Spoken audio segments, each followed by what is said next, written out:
I still remember the moment my 6-year-old son looked up at me with tears streaming down his face and asked why his picture was being treated like a wanted criminal poster.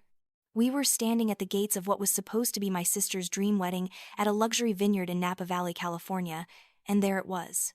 A professional security clipboard with full-color printed photos of my children, Noah and Mia, with bold red slashes across their innocent faces, and the words, "Do not admit" stamped underneath. My hands were shaking so badly I could barely hold Mia, who was clinging to my neck asking what was wrong. My husband Leo stood frozen beside me, his jaw clenched so tight I thought his teeth might crack. The security guard looked uncomfortable, shifting his weight as he explained that these were his instructions from the bride's family. My family. The family I had just spent $75,000 on to make this day perfect. But before I tell you how I finally stood up for myself and watched that whole toxic empire crumble, I need you to do me a favor. If you have ever felt used, disrespected, or taken for granted by the people who were supposed to love you, please hit that like button. Subscribe to hear more stories about finding your strength and setting boundaries, and comment below if you have ever been the one everyone expected to fix everything while getting nothing but disrespect in return. Your engagement helps others find these stories when they need them most. Now let me take you back to where this nightmare really began. Growing up in Portland, Oregon, I learned early that love in my family came with conditions. My biological father left when I was 3, and I have exactly 2 memories of him. One is the smell of his leather jacket, worn and soft when he picked me up. The other is standing at the top of the stairs in my pajamas, watching my mother Brenda screaming at him in the doorway. Her voice was raw and vicious. "If you walk out that door, you are dead to us. Do you hear me? Dead. You will never see her again." He left anyway. The door slammed so hard it shook the walls. I remember Brenda turning and seeing me on the stairs. She did not comfort me. She just said, "Go back to bed, Olivia. We do not need him," and we never spoke of him again. She raised me alone for 9 years, and during those years, I was everything to her. Her little helper, her confidant, her reason for pushing through. She worked 2 jobs, one as a nursing assistant during the day, and another cleaning offices at night, while going to night school to finish her nursing degree. I learned to be invisible when she was tired, which was always. I learned to make my own breakfast, pack my own lunch, do my homework without being asked. I learned that love meant not being a burden. I remember the day she graduated from nursing school. I was 11 years old, sitting in the auditorium of Portland Community College, watching her walk across that stage in her cap and gown. She looked so proud, so accomplished, so free. When she came down and hugged me, she whispered in my ear, "We did it, baby. You and me, we made it." I felt a surge of pride so intense it almost hurt. I had been good. I had not complained. I had made it possible by being the kind of child who did not ask for much. That was my job, and I had done it well. Then she met Richard at the hospital where she had just started working as an RN. He was a pharmaceutical sales representative, charming in that easy way that some men have, successful enough to wear expensive watches and drive a new Lexus. He had a daughter from his first marriage, a little girl who lived with him full-time because his ex-wife had, as he put it, issues with substances and stability. That should have been my first clue about his character, the way he talked about the mother of his child with such casual contempt. But I was 12 years old and desperate for my mother to be happy. Savannah was 6 when they got married in a small ceremony at a hotel overlooking the Willamette River. She was blonde and blue-eyed and ethereal, the kind of beautiful that made strangers stop us on the street. I remember a woman at the grocery store literally gasping when she saw Savannah and telling Richard, "Your daughter should be a child model. She is absolutely stunning." Richard beamed. Brenda beamed. Savannah twirled in her little dress. No one looked at me. I was 12, awkward and bookish, going through that phase where I was all elbows and knees and frizzy brown hair that I tried to straighten with a cheap flat iron and only succeeded in frying. I told myself it did not matter. I told myself I was happy that my mother had found someone, that Savannah would be like the little sister I'd always wanted, that we were going to be a real family now. The shift happened slowly, so slowly that I did not recognize it as cruelty at first. It started with the bedrooms. We moved into Richard's house, which was bigger than anywhere we had ever lived. There were 4 bedrooms, the master for Richard and Brenda, obviously. That left 3 bedrooms for 2 girls. I assumed Savannah and I would each get our own rooms and the 4th would be a guest room or office. Instead, Brenda sat me down the first day we moved in and explained that Savannah would be getting the largest of the remaining bedrooms because she was younger and needed more space for all her toys and clothes. I would be getting the smallest bedroom, which was really more of a converted storage room, because I was older and did not need as much space. The third bedroom would be Richard's home office. I remember standing in the doorway of my new room. It was maybe 8 feet by 10 feet. There was barely space for a twin bed and a small desk. The single window looked out onto the neighbor's fence. Meanwhile, Savannah's room was easily twice the size, with a big window seat and a walk-in closet and pale pink walls that Brenda had already started decorating with princess decals. When I asked if maybe I could have the medium-sized room and Richard could use the small one for his office, Brenda looked at me like I had suggested something obscene. Richard works from home sometimes. Olivia. He needs a proper office space. You are being selfish. Savannah is adjusting to a new family. We all need to make sacrifices. That word, sacrifice. It would define the next 6 years of my life. The pattern continued with everything. Back to school shopping that first year, Brenda took us both to the mall. We went to Target for my clothes. Jeans, basic t-shirts, a couple of sweaters, everything practical and on sale. The total was maybe $150. Then we went to Nordstrom for Savannah. I watched as Brenda and Richard picked out outfit after outfit for her. Designer jeans, fancy tops with tags that made my eyes water, a coat that cost more than my entire wardrobe. When I asked quietly if maybe I could get one nice outfit too, Richard shook his head and said, "Savannah has always been dressed nicely, Olivia. I am not going to change that just because circumstances have shifted. You are a smart girl. You understand that we have to prioritize." I understood. I understood that I was not the priority. The hairbrush incident happened a few months after we moved in. I had forgotten mine at school and needed to brush my hair before dinner. I used Savannah's, which was sitting on the bathroom counter. She saw me and started screaming, crying, hyperventilating, the whole performance. She ran to Brenda wailing that I had touched her things without asking, that I was mean, that I was trying to ruin her stuff. Brenda came into the bathroom and found me standing there, still holding the brush, completely bewildered. She did not ask my side. She just sighed in that disappointed way she had perfected and said, "Come with me." We sat on her bed. She took my hands and her voice was gentle but firm. "Olivia, sweetheart, I need you to understand something. Savannah has been through a trauma. Her parents' divorce was ugly. Her mother abandoned her. She has trust issues and anxiety about her things being taken or violated. You are older. You are more mature. You need to be more understanding, more accommodating. Can you do that for me? Can you be the big sister she needs?" I nodded. I apologized to Savannah. I bought my own hairbrush the next day with babysitting money, and I internalized the message. I was older. I was supposed to understand. I was supposed to accommodate. My feelings about being yelled at for using a hairbrush did not matter. Her trauma mattered. Her anxiety mattered. I was supposed to be mature enough to absorb the unfairness without complaint. 7th grade. I had been taking art as an elective, and I loved it.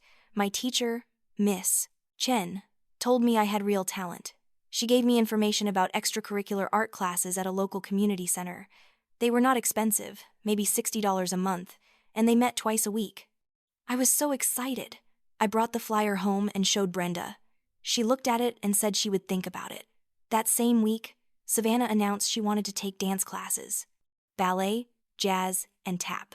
The studio she wanted was expensive, nearly $200 a month plus costume fees for recitals. Brenda sat me down at the kitchen table. Richard was there too, arms crossed, already looking uncomfortable. Brenda explained that they could only afford one extracurricular activity right now. Savannah really wanted dance. She had her heart set on it. Dance was good for her confidence and her social skills. Art class for me was nice, but it was not as structured, not as important developmentally. Plus, I could practice art at home. I did not need a class for that. Would I be willing to give up the art classes so Savannah could do dance? The way she framed it, it was not really a question. It was a test. Would I be a good sister? Would I be mature? Would I be selfish? Or would I sacrifice? I was 12 years old and I already knew the only acceptable answer. "Of course," I said. "Savannah should do dance. I can draw at home." Brenda hugged me and told me I was such a good, understanding girl. Richard nodded approvingly. Savannah did not even thank me. She just squealed about dance class and ran off to call her friend. I went to my tiny room, closed the door, and cried into my pillow so no one would hear. The dance costume incident was worse. Savannah's first big recital was coming up. She needed a special costume for her jazz number. $300. Brenda came to me apologetically. Money was tight, she said. Richard's commissions had been low that quarter. They had already paid for the classes and the regular recital costume, but this special number required an additional costume, and they just did not have it right now. I had been saving money from babysitting. I had almost $400 in an envelope in my desk drawer. I was saving for a laptop because the family computer was old and slow and Richard dominated it for his work anyway. I needed something for school projects, for research, for the future. Brenda saw my hesitation. Her eyes filled with tears. She told me that Savannah had worked so hard, that this was so important to her, that it would break her heart to be the only girl in the group without the right costume. She told me that family helped each other. She told me that a laptop could wait, but this opportunity could not. She told me I was the only one who could fix this. I gave her the $300. I used the library computers for my school projects. Savannah got her costume. She looked beautiful on stage. In the program, under sponsors and special thanks, Brenda and Richard's names were listed. Mine was not. When I asked Brenda about it later, she looked confused and said, "Well, honey, we paid for the classes. You just helped with one costume. It would have been awkward to list you separately." High school was more of the same, but the stakes kept getting higher. Savannah's Sweet 16 party was an event. Brenda and Richard rented a room at a nice restaurant, hired a DJ, bought decorations that looked like they came from a wedding. There were 50 guests. The cake was custom-made and cost $400 alone. The total bill was somewhere around $5,000. I knew because I heard them arguing about the credit card statement. My 16th birthday was 3 months later. Brenda picked up a cake from the grocery store bakery that morning. "Happy birthday, Olivia," written in blue icing. We had dinner at Olive Garden because I liked their breadsticks. It was me, Brenda, Richard, and Savannah. No friends invited, no decorations, no DJ. The dinner bill was maybe $80. When I got home, there was a card on my bed with $50 inside and a note that said, "For your college fund. We are so proud of you." I took the card and the money to my room. I sat on my bed and told myself that I was being ungrateful. I told myself that birthdays did not matter. I told myself that at least I got dinner and cake. But I could not stop thinking about Savannah's party, the way Brenda had fussed over every detail, the way Richard had complained about the cost but paid it anyway, the way Savannah had looked so happy and celebrated. I was not asking for a big party. I just wanted to feel like my birthday mattered even a fraction as much as hers did. The car situation broke something in me. Savannah turned 16 and decided she needed a car. Not wanted, needed. She had been talking about it for months, showing Brenda and Richard pictures of cars she liked, making plans for where she would drive, who she would take with her. Richard kept saying they would see, that cars were expensive, that insurance for a teenager was outrageous. But Savannah persisted. She cried. She sulked. She gave them the silent treatment. She made their lives miserable until they started seriously looking at options. One evening, about 2 weeks before her birthday, Brenda pulled me aside. "We need to talk," she said. We went into her bedroom and she closed the door. She sat me down on the bed and took my hands. Her eyes were already wet with tears. "Olivia, you know how much Savannah wants a car. We found a good used Honda Civic for $6,000. We have $4,000 saved. We need $2,000 more. Richard cannot ask his parents for money because they already helped us with the wedding and the house. I cannot ask my parents because you know they are on a fixed income. The only person who might be able to help is you." I felt my stomach drop. I had been working at a coffee shop near the high school for almost a year, 20 hours a week, making minimum wage plus tips. Every penny I earned went into my savings account. I had $2,500. It was for college. I had a partial academic scholarship to University of Washington, but it did not cover room and board or books or any living expenses. I needed that money desperately, but Brenda was crying now. Real tears streaming down her face. She told me that Savannah had her heart set on this car, that Richard was under so much stress at work and this was adding to it, that if we all pitched in as a family, we could make this happen. That after everything they had done for me, giving me a home when it was just me and my mom struggling, giving me a father figure, including me in their family, this was the least I could do. She said she would not ask if it was not important. She said Savannah did not know they were asking me and it could be our secret. She said they would pay me back as soon as Richard's next bonus came through. I was 16 years old. I was sitting in my stepmother's bedroom being told that my college fund was less important than my stepsister's car, and I said yes. I do not know why I said yes. Maybe because I still believed that if I sacrificed enough, they would love me. Maybe because I did not know how to say no to Brenda's tears. Maybe because I was so tired of being the problem, the selfish one, the one who did not understand family loyalty. I gave them $2,000. I transferred it directly from my savings account to theirs. I watched my balance drop from $2,500 to $500. I felt sick, but I told myself it was temporary. They would pay me back with Richard's bonus. I would be okay. Savannah's birthday arrived. The Honda Civic was in the driveway with a giant red bow on it. She screamed and jumped up and down and hugged Richard and Brenda. She cried happy tears. She took a million pictures. She barely glanced at me. That afternoon, she posted the photos on social media with a long caption about how blessed she was to have such amazing parents who loved her enough to buy her this perfect first car. She tagged Richard and Brenda. She did not mention me at all. Every comment was congratulating her parents on being so generous. 3 weeks later, I overheard her on the phone with one of her friends. They were talking about the car. Her friend asked if she had to pay for it or if her parents bought it outright. I heard Savannah laugh. "Oh my God, no, my parents bought it. They just surprised me with it. I am so lucky."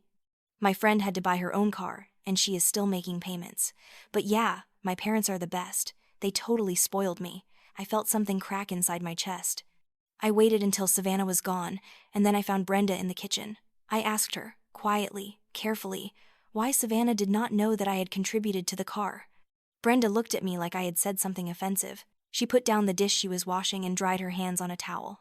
Her voice was cold. "Why would we tell her that, Olivia? She thinks her parents bought her a car for her birthday. That is what parents do. They give gifts. You gave a contribution to help family. That is not the same thing. If we told her you helped pay for it, it would ruin the gift. It would make her feel guilty. She would feel like the car was not really hers. Why would you want to do that to her? Why do you need credit for doing something nice? A real family member does not do something generous and then expect recognition for it. I thought you were more mature than that." I stood there in the kitchen, 16 years old, and realized that I had given away my future for a car that would never have my name attached to it in any way. I realized that in this family, Savannah's feelings mattered more than my sacrifice. I realized that I was not actually part of the family unit. I was a resource to be tapped when needed and dismissed when convenient. That night, I started having panic attacks.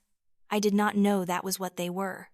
I just knew that I would be lying in bed and suddenly my chest would get tight and I could not breathe and my heart would race and I would feel like I was dying. I started having them once or twice a week. I never told anyone. I learned to breathe through them silently so no one in the house would hear. My guidance counselor, Mrs. Patterson, noticed something was wrong during a college planning meeting in my senior year. I was explaining my scholarship situation, and when I mentioned that I only had $500 saved for college expenses, she looked confused. She pulled up my file and reminded me that the previous year I had reported having over $2,000 in savings. She asked what had happened. I froze. I did not know what to say. I finally mumbled something about family expenses. She looked at me for a long moment and then asked if everything was okay at home. I told her everything was fine. She did not look convinced. She leaned forward and lowered her voice. "Olivia, if you are in a situation where you are being financially exploited or where you do not feel safe, there are resources. You can talk to me." I wanted to laugh. Financially exploited? I was not being exploited. I was being a good daughter, a good sister, right? That was what Brenda always said. That was what Richard always implied. I was just being part of a family. Mrs. Patterson was making it sound like something wrong was happening, but it could not be wrong because these were the people who were supposed to love me. I thanked her and told her again that everything was fine. I did not know how to explain that I was not being hit or starved or screamed at or locked in my room. I was not being abused in any way that I could point to and name. I was just being slowly erased, slowly trained to believe that my needs were less important, my feelings were less valid, my existence was less significant than Savannah's. There was no bruise to show, no obvious scar, just this constant, grinding diminishment that I had learned to accept as normal. College was my escape. I got into University of Washington on a partial academic scholarship that covered 60% of tuition. I took out student loans for the rest. I worked 3 part-time jobs that first year: coffee shop in the mornings, library in the afternoons, restaurant on weekends. I studied interior design because it was the one thing I had always loved, The one dream I had never spoken out loud at home because it felt too frivolous, too selfish, too much about what I wanted instead of what was practical. The day I left for Seattle, Brenda drove me to the airport. We were early, so we sat in the terminal and had coffee. She told me she was proud of me, that I was doing something brave, that she knew I would succeed. I felt a rush of warmth. Maybe things could be different now. Maybe with distance, we could have a better relationship. Maybe she would see me as an adult, as someone whose life and choices mattered. Then she reached into her purse and pulled out a piece of paper. It was one of those temporary checks from the bank. She slid it across the table toward me. "I need a favor," she said. "I want you to sign this and leave it with me. Just in case there is an emergency while you are gone. Savannah is still at home and sometimes she needs things. I might need access to your account temporarily, just until you get settled and figure out your budget." I stared at the check, then at her. I opened my mouth to say no, to say that I had barely any money anyway, that I needed every dollar for books and food and basic survival, but the words would not come. Brenda's eyes were pleading. She reached across and took my hand. "Please, Olivia. You know I would not ask if it was not important. I promise I will only use it for real emergencies. And I will pay you back. You know I am good for it." I signed the check. I gave her my debit card. I gave her my PIN. I was 18 years old and I had just handed my mother complete access to my bank account because I did not know how to say no. Because I was terrified that if I said no, she would stop loving me. Because maybe she had never really loved me at all, but I was not ready to face that truth yet. Over the next 4 years, there were many emergencies. Savannah needed $300 for senior pictures because the package Brenda and Richard had already paid for did not include enough prints. Savannah needed $400 when her car broke down, and the repair was more expensive than expected. Savannah needed $500 for prom because the dress she wanted was at a boutique and they did not have payment plans. Savannah needed $600 for her first semester of community college because financial aid had not come through yet, and they needed to hold her spot. Each time, Brenda would call. Each time, there would be tears or stress or explanations about how tight money was. Each time, there would be reminders about family loyalty, about how I was the one who had always been so responsible and understanding. Each time, I would check my bank account and see that $200 or $300 or $500 had been withdrawn. Each time, I would eat ramen noodles for a month. Each time, I would pick up extra shifts until I was working 40 hours a week on top of a full course load. Each time, I would tell myself this was temporary, that once I graduated and had a real job, once Savannah was older and more independent, it would stop. It never stopped. I met Leo during my junior year. He was getting his MBA, focused and ambitious, from a big Italian-American family in Boston, where everyone talked loud and hugged hard and showed up for each other in ways that seemed almost foreign to me. The first time he invited me home for Thanksgiving, I sat at his family's table and watched his mother serve him while simultaneously arguing with him about his career choices and slipping money into his pocket when she thought no one was looking. I watched his 3 sisters tease him mercilessly and then gang up to defend him when his uncle made a joke that went too far. I watched the way they fought and laughed and interrupted each other, and still, underneath it all, there was this foundation of absolute security. They knew they were loved. Not because they were perfect or convenient or useful, but because they were family. Leo asked me what was wrong when he found me crying in the bathroom later that night. I told him I was fine. He sat down on the floor next to me and waited. Finally, I told him that I had never felt at Thanksgiving dinner the way I had felt at his family's table. He asked what I meant. I tried to explain it, the difference between being in a family and being tolerated by one, but the words came out wrong. He held my hand and asked me to tell him about my family, so I did. I told him everything, the money, the favoritism, the constant feeling that I was auditioning for a role I would never actually get. He listened to all of it without interrupting. When I finished, he was quiet for a long time. Then he said something that would change my life. He said that what I was describing was not love. He said that what I was describing was exploitation with a side of gaslighting. He said that family was supposed to build you up, not drain you dry. I told him he did not understand. I told him that Brenda had raised me alone, that I owed her, that this was just how our family worked. He looked at me with such sadness and said that owing someone and being used by someone were not the same thing. He said that a parent who had done their job did not need to be repaid by their child's suffering. I was not ready to hear it then. I got defensive. We had our first real fight. I accused him of judging my family without knowing them. He said he was not judging them. He was worried about me. We did not talk for 3 days. When we finally did, he apologized for pushing too hard. I apologized for shutting down. We agreed to disagree. But his words stayed with me, working their way into my consciousness like a splinter I could not ignore. We got married a year after we graduated. I wanted something small and simple.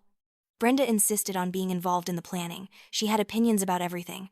The venue was not elegant enough. My dress was too plain. The flowers were wrong. The guest list needed to include Richard's entire extended family, even though I had met most of them maybe twice. Leo watched this happening and asked me several times if I actually wanted my mother running the show. I told him it was easier to just let her have what she wanted. He did not push it, but I could see the concern in his eyes. The wedding itself was beautiful and completely not what I had envisioned. During the reception, Brenda gave a speech. She talked about how proud she was, how she had sacrificed so much to raise me, how she hoped I would never forget where I came from. She talked about Savannah, who was my maid of honor, and how gorgeous she looked, how she had done such a wonderful job with my makeup and hair. She talked about Richard and what a blessing it was that he had come into our lives. She spent 45 seconds of a 7-minute speech actually talking about me, and most of that was about how mature and understanding I had always been. Leo's mother whispered to me later that the speech had been odd. I laughed it off and said that was just how Brenda was. Leo and I moved to San Francisco. He got a position at a consulting firm. I started my own interior design business because I was too proud or too stubborn to work for someone else. The first 2 years were brutal. I worked 16-hour days. I took jobs that barely covered expenses just to build a portfolio. I networked constantly. I said yes to every opportunity, every chance to prove myself. Leo was my biggest supporter, helping me build my website, introducing me to potential clients, covering bills when my income was not enough. Slowly, painfully, the business began to grow. Then I got pregnant with Noah. Brenda was thrilled. She flew out immediately when I told her. She stayed for a week and spent the entire time rearranging my house, telling me everything I was doing wrong with my prenatal care, and suggesting that I should consider moving back to Portland so she could help with the baby. Leo came home one evening to find me crying in the nursery we were setting up. Brenda had removed all the decorations I had carefully chosen and replaced them with things she had bought. When I told her I liked what I had picked out, she said I clearly did not understand the first thing about babies and I should be grateful she was there to fix my mistakes. Leo asked her to leave. Brenda acted shocked. She said she was just trying to help. She said that new mothers were hormonal and irrational and I would thank her later. Leo, very calmly, very firmly, told her that his wife was neither hormonal nor irrational, and that she needed to either respect our decisions or she could go back to Portland early. Brenda left the next day. She did not speak to me for 2 months. Noah was born in October, perfect and healthy in mine. Brenda and Richard flew out a week later. Savannah came with them. She was 21 by then, had dropped out of community college, and had decided she was going to be an influencer. She had maybe 3,000 followers on Instagram, mostly friends and family, but she acted like she was already famous. She spent the entire visit taking photos of herself holding Noah, posting them with captions about being the best aunt ever, and then handing him back to me the second he fussed. When I asked her to maybe not post quite so many pictures of my newborn, she accused me of being jealous of her online presence. Brenda backed her up. She said I was being controlling and that Savannah was just proud to be an aunt. The pattern from my childhood was reasserting itself, but now it was happening to my child. Brenda and Savannah would plan to visit and then show up with elaborate outfits they had bought for Noah, completely ignoring that I had already bought clothes and had a specific style I preferred. They would make plans for his first birthday, his first Christmas, his first everything, and then act hurt when I told them we already had plans. Savannah would use Noah as a prop in her social media posts without asking, and when I objected, Brenda would call me and lecture me about family and sharing and being more flexible. I started to feel the old familiar pressure, the weight of guilt and obligation. Leo saw it happening. He sat me down one evening when Noah was 6 months old and said we needed to talk about boundaries. He said that my mother and sister were not respecting us as parents, that they were treating Noah like an accessory instead of our child, and that if I did not set clear limits now, it was going to get worse. I knew he was right, but the thought of confronting Brenda made me physically ill. Every time I considered it, I would hear her voice telling me I was selfish, ungrateful, making problems where none existed. So I did what I had always done. I tried to manage it. I would tell Savannah gently that I preferred she ask before posting pictures. She would ignore me and post anyway, then act confused when I brought it up. I would tell Brenda that we needed advance notice before visits. She would show up unannounced and act shocked that I was not thrilled. I would set a boundary and then feel so guilty about the consequences that I would apologize and back down. Leo watched this cycle repeat over and over. He never said I told you so. But the frustration was there, simmering under the surface of our otherwise happy marriage. Mia was born 2 years after Noah. The business was finally stable. We had bought a modest 3-bedroom house in a good school district. We were not wealthy, but we were comfortable. We had a plan. Every month, money went into a college fund for the kids.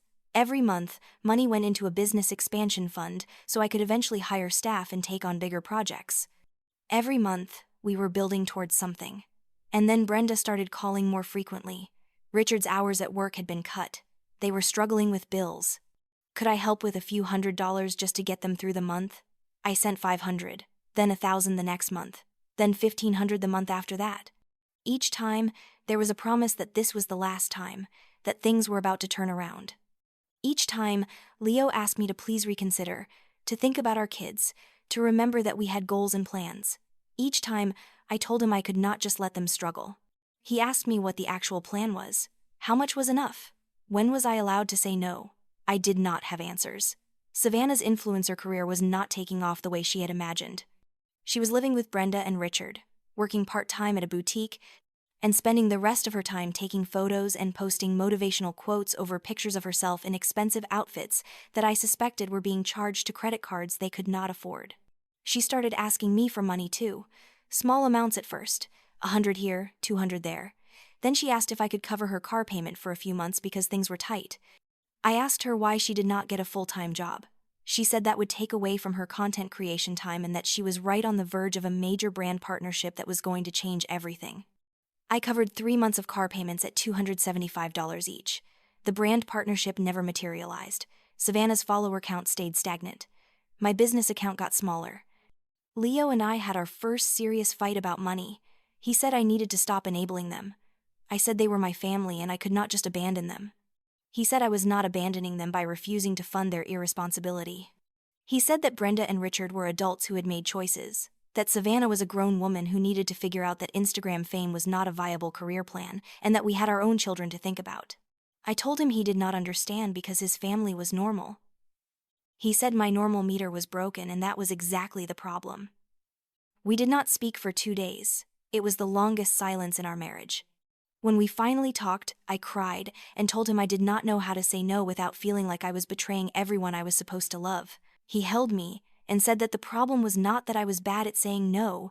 The problem was that I had been trained my entire life to believe that my needs did not matter. He said we needed to get professional help. We started seeing a therapist. It helped. Slowly, I began to see the patterns more clearly, but knowing something intellectually and being able to act on it emotionally are two very different things. Then, Savannah met Caleb Vance. She posted about him constantly. Dinner at exclusive restaurants, weekend trips to wine country, designer bags and shoes showing up in her photos with coy captions about being spoiled. Her follower count started climbing. Suddenly, she was being invited to influencer events. Brands were sending her free products. She was getting a taste of the life she had always wanted, and it was all because she was dating a man whose family had the kind of wealth that most people could not even comprehend. Brenda called me to tell me all about Caleb, how wonderful he was, how his family owned this company and that company, how Arthur Vance was a legend in venture capital, how Savannah had finally found someone who appreciated her. She said it in a way that implied all the struggling had been worth it, that all the sacrificing we had done as a family had led to this moment where Savannah was going to marry into money and everything was going to be fine. I felt something ugly twist in my stomach. I realized that Brenda saw Savannah's relationship as a lottery ticket, and I realized that I was expected to be happy about it. 6 months into the relationship, Savannah called me herself. It was late at night. She was crying. She said that Caleb's parents were difficult, that they had expectations about how she should dress and act and present herself. She said they made her feel inadequate. She said she needed help. She said she needed a wardrobe upgrade to fit in at the country club and the charity galas. She said it was an investment in her future. She asked for $5,000. I said no. It was the first time I had said no to her directly in years. She was silent for a long moment. Then she said she had always known I was jealous of her. She said I had never wanted her to succeed. She said I was sabotaging her because I could not stand to see her happy. She hung up on me. Brenda called 10 minutes later. She was furious. She said I had made Savannah cry. She said I was being spiteful. She said that after everything they had done for me, the least I could do was help my sister when she needed it. I tried to explain that $5,000 was not a small amount, that we were saving for our kids' education, that Savannah needed to figure out how to live within her means. Brenda cut me off. She said I had become cold and selfish since marrying Leo. She said his family had turned me against my own family. She said I was going to regret choosing money over my sister. Then she hung up on me too. I sat there in my kitchen, holding the phone, feeling like I was 12 years old again and being told I was not good enough. Leo found me like that. I told him what happened. He asked me what I wanted to do. I said I did not know. He said that was okay, that I did not have to decide anything right now. But he also said that I needed to really think about what I was willing to accept, because this was only going to get worse.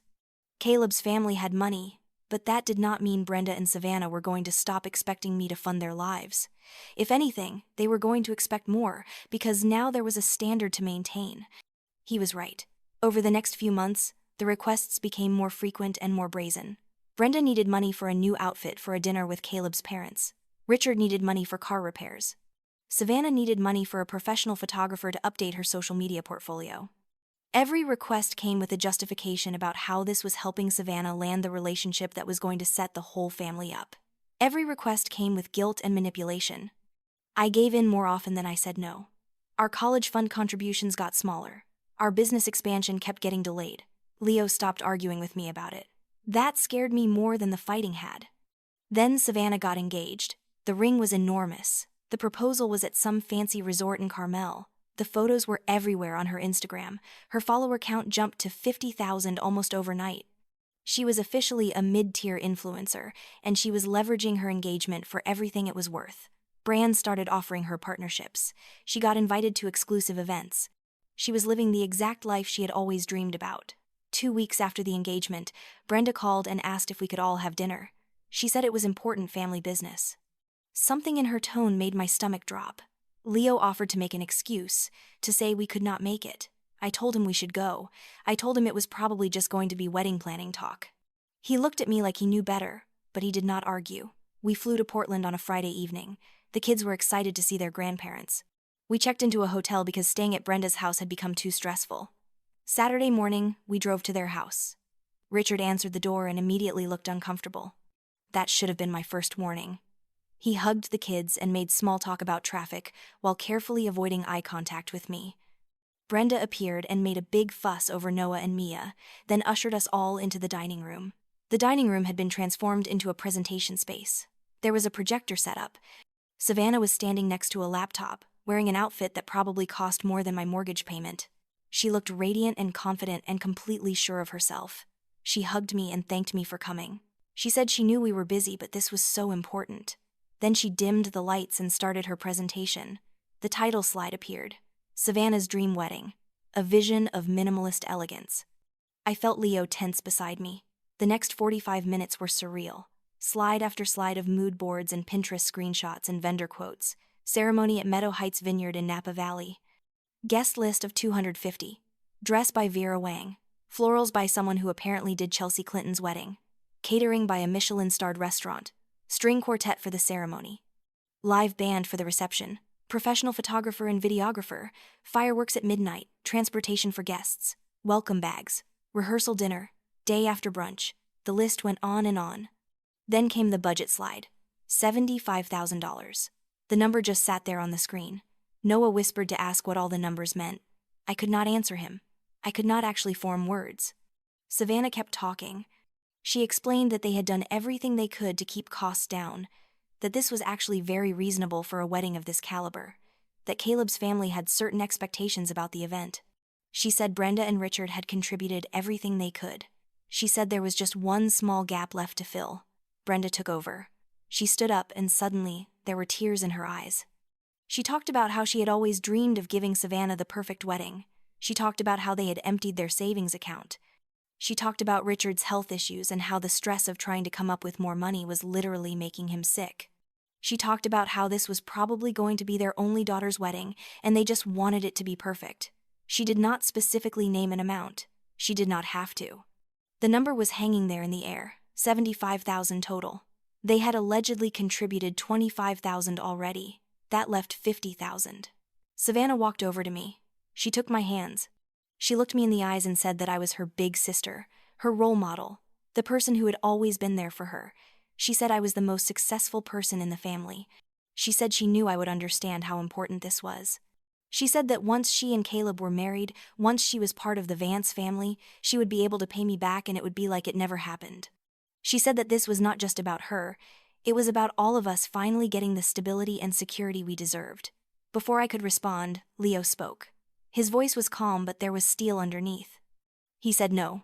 He said that $75,000 was an absurd amount to spend on a wedding, and we would not be contributing. He said that we had 2 young children and business goals and our own financial priorities. He said that if Savannah and Caleb wanted an expensive wedding, they needed to pay for it themselves or scale it down to what they could actually afford. The room went silent. Brenda's tears stopped abruptly. Savannah's face flushed red. Richard cleared his throat and looked at the floor. Brenda recovered first. She looked at Leo, and her voice was ice. She said this was a family discussion and he needed to stay out of it. She said that decisions about family money were between her and me. She said that he had never understood our family dynamics and that was fine. But he needed to respect that this was not his place. Leo opened his mouth to respond, but I put my hand on his arm. I could feel the familiar panic rising. The need to fix this. The need to make everyone happy. The need to not be the reason everything fell apart. I heard myself say that we could probably help with something. Leo's head snapped toward me. I could not look at him. I said that 50,000 was too much, but maybe we could contribute something toward specific expenses. Savannah immediately jumped on this. She said that would be amazing. She started listing the things that were most important. The venue was 30,000. The dress was 8,000. The photography package was 12,000. The flowers were 9,000. She was literally reading from her spreadsheet, going through line items like I had already agreed to pay for all of it. Leo stood up. He said we needed to talk privately. Brenda said that we could talk right here, that there was nothing we needed to say that could not be said in front of family. Leo ignored her. He looked at me and very quietly said that we needed to leave right now or he was going to say things that could not be taken back. I stood up. Savannah started to protest. I told her we needed a few minutes. Brenda said that we were being dramatic. Richard finally spoke up and suggested maybe we could all take a break and reconvene later. We went outside. The kids stayed inside with Richard, who had put on a movie for them in the living room. Leo and I stood in the driveway. He asked me what I was doing. I said I was trying to keep the peace. He said I was trying to set myself on fire to keep them warm and he was not going to stand by and watch it happen anymore. He said that they had literally created a multimedia presentation to manipulate me into giving them $50,000. He said that normal families do not do that. He said that I needed to hear what I sounded like in there, agreeing to give them money we did not have while they guilt-tripped me with fake tears and emotional manipulation. I started crying. I told him I knew it was wrong, but I did not know how to say no. I told him that if I did not help, they would never forgive me. He asked me if I had ever considered that maybe that would not be the worst thing. He asked me what forgiveness from them actually looked like, since I had been doing everything they asked for my entire life, and they still treated me like an ATM with a heartbeat. I did not have an answer. We stood there for a long time. Finally, Leo said that he would support whatever decision I made, but he needed me to understand what I was really deciding. I was not just deciding about money. I was deciding what I was willing to accept in my life. I was deciding what I was teaching our children about relationships and respect and self-worth. He said he loved me and he would love me no matter what, but he could not watch me destroy yourself for people who would never appreciate it. Then he walked back inside. I stood alone in that driveway and felt something crack open inside me. I thought about Noah and Mia inside watching a movie, having no idea that their college fund was being discussed like it was Monopoly money. I thought about the business I had built from nothing, the expansion we had been planning, the dream of hiring a staff and taking on bigger projects. I thought about Leo, who had been patient and supportive and was now at the end of his rope. And I thought about Brenda and Savannah inside, probably already planning how to spend money they did not have, expecting me to fix everything like I always did. I walked back inside. They all looked up expectantly. I sat down. I looked at Brenda and said that I would contribute to the wedding. Before anyone could celebrate, I said I would contribute $5,000 toward whatever expense they chose, and that was final. Savannah's face fell. She said 5,000 barely covered the invitations. I said that I was sorry, but that was what I could afford to give as a gift. Brenda started in with the guilt trip. She said she thought I loved my sister. She said she thought family was important to me. She said she was clearly wrong about who I had become. I felt myself wavering. Then Leo put his hand over mine on the table. That small gesture of solidarity gave me the strength to hold firm. I said that I did love Savannah, which was why I was giving her $5,000 as a wedding gift, which was more than most people give. I said that if that was not enough, perhaps she needed to reconsider her budget. Savannah stood up dramatically and said she needed some air. Brenda followed her outside. We could hear them arguing through the window. Savannah was crying. Brenda was soothing her. And I heard fragments of their conversation. Savannah saying that she should have known I would let her down. Brenda saying they would figure something out without me. Richard looked at us apologetically. He said that maybe tensions were high and we should all sleep on it. We gathered up the kids and left. In the car, Noah asked why Aunt Savannah was upset. I told him that sometimes adults disagree about things and it was not his fault. He nodded solemnly. He was 6 years old and already picking up on family stress. That broke my heart in ways I could not fully articulate. That night at the hotel, Leo and I talked until 3 a.m. He said he was proud of me for holding a boundary. He said $5,000 was still too much in his opinion, but he understood that I needed to feel like I had tried. I said I felt like I was going to throw up. I felt like I had failed some fundamental test of loyalty. He said the test was rigged and I needed to stop grading myself on impossible standards. We fell asleep holding each other. I had nightmares about Brenda crying and Savannah telling me I had ruined her life. The next morning, my phone started buzzing at 7 a.m. Texts from Brenda, texts from Savannah, voicemails from Richard, all variations on the same theme. They had found a way to make the budget work, but they still needed help with the venue deposit, which was due in 2 weeks, $30,000. They could cover $25,000 if I could cover $5,000. Just the $5,000 I had already agreed to, but they needed it immediately for the deposit. The rest of my gift could go toward other expenses later. Something about the urgency felt off. I called the vineyard directly and asked about their deposit policy. The person I spoke with confirmed that they did have a booking for a Savannah Carter wedding, and that the deposit was indeed due soon, but the deposit amount was $5,000, not $30,000. The total venue cost was $30,000, with the deposit due now and the balance due 30 days before the event. I asked what had already been paid. They said nothing had been paid yet. I hung up and stared at my phone. They had lied. Brenda had stood there crying about emptying their savings, and they had not paid a single dollar toward this wedding. The presentation, the tears, the guilt trip, all of it had been theater designed to manipulate me into funding the entire thing. I called Leo. I told him what I had discovered. There was a long pause. Then he said that I needed to decide right now if I was going to keep letting them do this. He said he would support me either way, but he needed me to go into whatever decision I made with full knowledge of what I was dealing with. I called Brenda. I told her I had spoken to the venue. There was silence. Then she laughed nervously and said there must have been some confusion, that maybe Richard had gotten the numbers mixed up. I said that was not what happened. I said they had lied to me deliberately. She dropped the act. Her voice went cold. She said that I was obsessed with money and keeping score. She said that a real daughter would help her family without asking questions. She said that I had changed since marrying Leo and not for the better. She said that if I was going to nickel and dime my own sister's happiness, then maybe she had been wrong about me all along. I did something I had never done before. I hung up on her. Then I blocked her number. I blocked Savannah's number. I blocked Richard's number. I texted Leo that I was done. He called me immediately. I was crying so hard I could barely breathe. He said he was coming back to the hotel. He told me to get the kids and pack. We were leaving. We flew home that afternoon. I spent the entire flight waiting to feel guilty. Instead, I felt light. Terrifyingly, wonderfully light. The next day I sent a text from a texting app so they could not block it.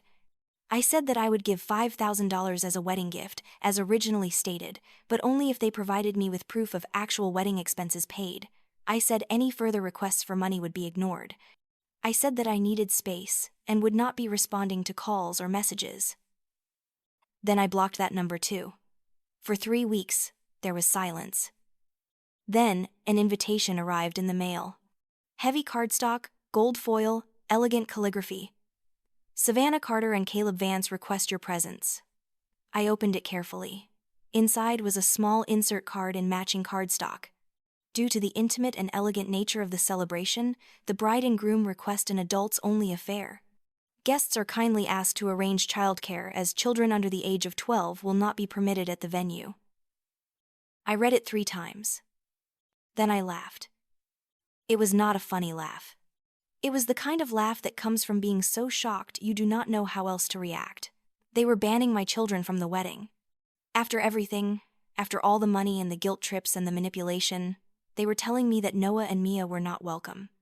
Leo came home to find me sitting on the kitchen floor with the invitation in my lap. He read it. He said we were not going. I agreed.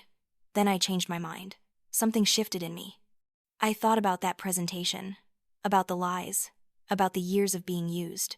I thought about my children being excluded like they were problems to be hidden away. I thought about spending $75,000 and being told my family was not good enough. I looked at Leo and said I wanted to go. He asked if I was sure. I said I was absolutely sure. I said I wanted them to see my face. I wanted them to know I was not going to hide. I wanted to make a point. He looked concerned, but he nodded. I called Brenda from a new number. She answered suspiciously. I said that we had received the invitation and we would be attending. There was a pause. She said she was glad we were being mature about everything. She said she knew I would come around. She asked if we understood about the children policy. I said we understood perfectly. I said we would make arrangements. She sounded relieved. She said she was happy we could put our disagreement behind us and celebrate as a family. I did not correct her assumption that I was paying anything toward the wedding. I just said we would see her there and hung up. Over the next month, I made plans. I hired Jennifer, the lawyer friend who specialized in contracts. I explained the entire situation. She said that while family loans were notoriously difficult to enforce, if I had documentation of agreements to repay, I had a case. I did not have written agreements. But I had text messages, years of text messages, promises to pay me back, acknowledgments of amounts owed. Jennifer said it was enough to start with. She prepared a formal demand letter and held it, ready to send whenever I gave the word. I also started documenting everything about the upcoming wedding. Every social media post Savannah made about the venue, the dress, the details, every mention of costs and expenses. I did not know exactly how I was going to use this information. I just knew that I was done being the family doormat, and if I was going to draw a line, I needed to be prepared for the consequences. The week before the wedding, Brenda called from a different number. She sounded panicked. She said they were short on the venue payment and needed just a little more help. Just $10,000. Just this one last thing. Then it would all be done and we could move forward. I let her finish her entire pitch. Then I asked her what had happened to the $5,000 deposit I had agreed to pay. She fumbled.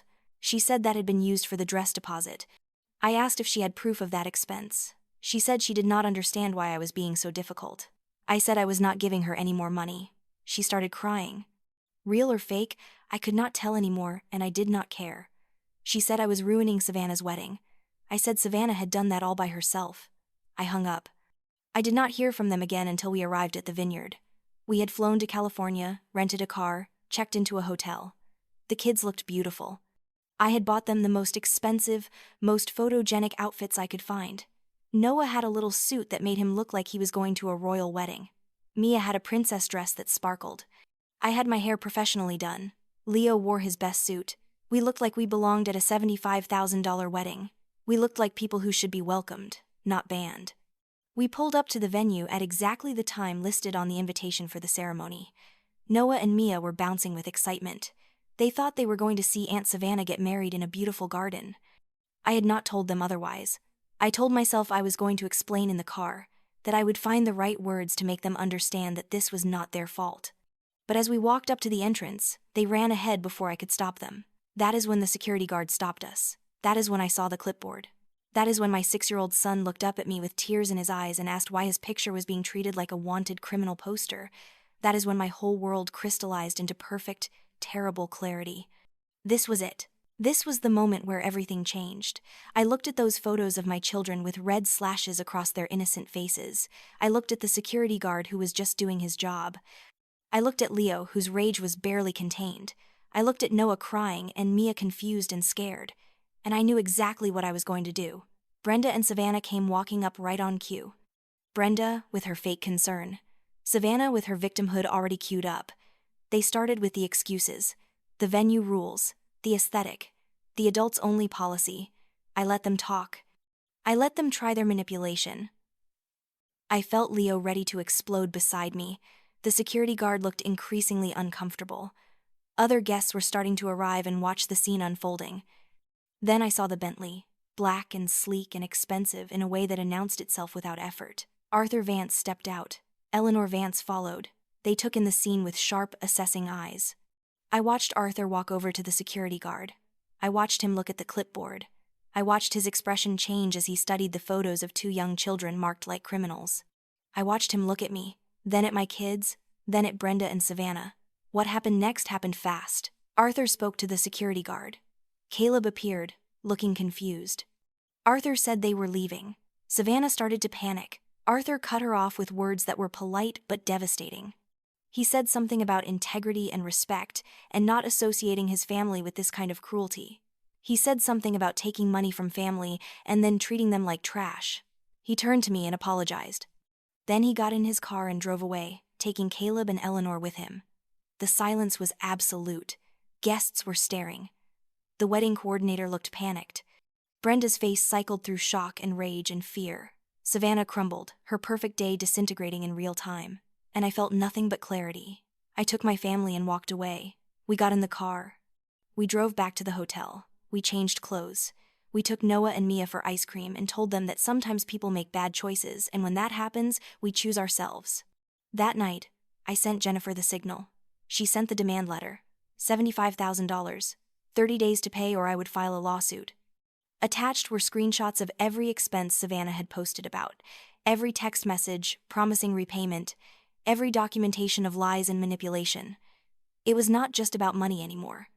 It was about every year of exploitation, every time I had been made to feel less than, every sacrifice I had made for people who would never have made the same sacrifices for me. The fallout was spectacular. Savannah's social media imploded. The story of the canceled wedding spread through her follower base. Screenshots leaked. People started sharing their own experiences with her entitled behavior. Brands dropped her. Her follower count plummeted. The influencer dream died in real time. Brenda and Richard had to sell their house to pay debts. They moved to a small apartment. Their relationship with Savannah deteriorated into constant blame and fighting.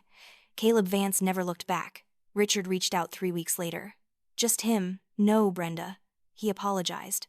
Really apologized. He said he had spent years taking the easy path, enabling toxic behavior, failing me as a father. He said he wanted to try to do better. I said actions would matter more than words. He agreed. Over time, slowly, carefully, we rebuilt something. Not the relationship I had wanted as a child, but something real, based on respect instead of obligation. I never spoke to Brenda again. I never spoke to Savannah again. They tried multiple times through various channels, always with agendas, always with requests or guilt trips or accusations. I ignored all of it. Some people will never take accountability. Some bridges are not worth rebuilding. I made peace with that. The money came back in 8 months, every payment on time. When the final payment cleared, I felt decades of weight lift. Arthur Vance reached out through his assistant. He said he had been impressed by how I handled an impossible situation. He offered me a contract to design a new tech campus. I accepted. It changed my career trajectory completely. Within a year, I had hired staff and moved to a larger office. Within 2 years, I had a waiting list of clients. More importantly, my family was happy. Genuinely, authentically happy. We went on that trip to Hawaii. We built sandcastles and snorkeled with sea turtles and watched sunsets. Noah said it was the best vacation ever because everyone seemed so happy. Mia said she liked it when we did not have to worry about making other people happy all the time. Leo held my hand on the beach and told me he was proud of who I had become. I cried happy tears for the first time in years. Richard sent that postcard. I am proud of the woman you are and the mother you have become. I put it on my desk. It was not absolution for everything, but it was acknowledgement. It was a beginning. People ask me sometimes if I regret how everything happened, if I wish I had handled it differently. I tell them no. Could I have set boundaries earlier? Yes. Should I have said no to the wedding funding from the start? Absolutely. But everything that happened needed to happen for me to finally understand a truth I had been avoiding my whole life. You cannot love someone into respecting you. You cannot sacrifice enough to earn basic human decency. And you cannot heal a relationship that requires you to stay wounded. The best revenge is not revenge at all. It is building a life so full of peace, respect, and genuine love that the toxic people from your past become irrelevant. It is teaching your children that they deserve kindness by showing them what it looks like to demand it for yourself. It is sleeping soundly at night because your conscience is clear and your boundaries are firm. It is choosing yourself, your spouse, your children, your sanity, over the approval of people who would never approve of you anyway unless you were destroying yourself for their benefit. I got my money back. All $75,000. But more than that, I got my self-respect back. I got my peace back. I got my family back from the shadow of obligation and guilt. I got my future back, one where my time and energy and resources are invested in people who actually value them. That is worth more than any amount of money could ever be. If you have ever been the person who gives and gives and gives until you have nothing left, the person who is always expected to understand and sacrifice and fix everything while getting nothing in return, I want you to know something. Your breaking point is not failure. Your boundary is not cruelty. Your decision to walk away is not selfishness. It is survival. It is self-respect. It is the first step toward the life you actually deserve. And when the people who have been using you finally face consequences for their actions, that is not you being vindictive.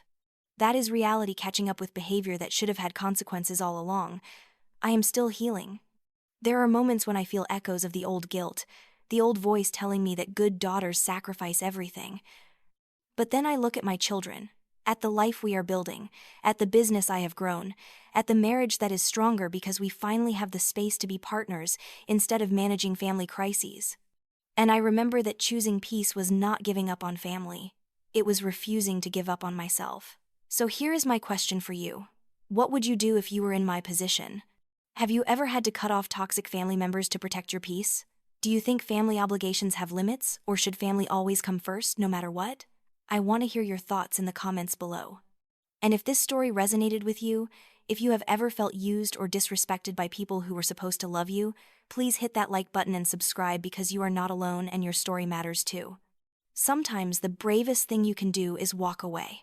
Sometimes the most loving thing you can do for yourself is say no. And sometimes getting your money back means getting your whole life back.